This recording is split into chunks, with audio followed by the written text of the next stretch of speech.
Duman çöktü, yol görünmez, sıldırım kaya.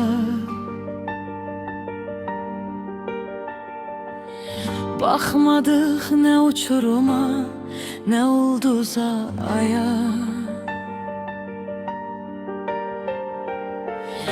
Pıçıldadı vətən canım, qurbanam sənə.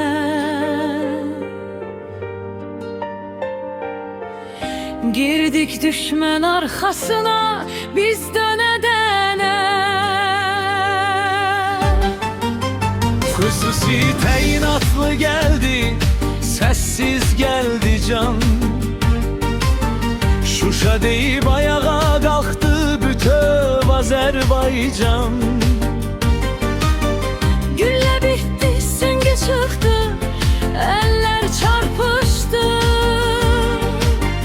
Qayalarda bu qeyrətə baxılsın. Hər küçədə, hər döngədə bir aslan yatır. Şəhidimin qanı indi Şuşaya çatır. Zəfər yolu qanla yazdı hər bir adınızı. Göyə çəkdi mələklər də fəryadınızı. Yeri ey qəhrəman, sən ey Bursoyu. Bitdi 30 ilin həsrət boyu. Şəhidlər ölməzdir, bayraq enməzdir. Bu ocaq sönməzdir, bu eşq sönməzdir. Şuşanın fatihi, atsız igidlər, cənnətdən nur saçan uca şəhidlər.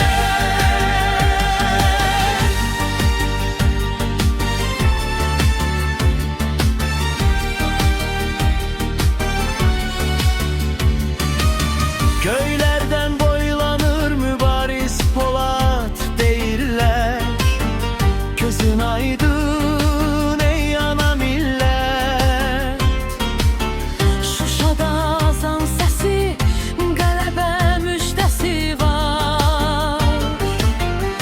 Şəhidin ruhu üçün azad bir vətən var.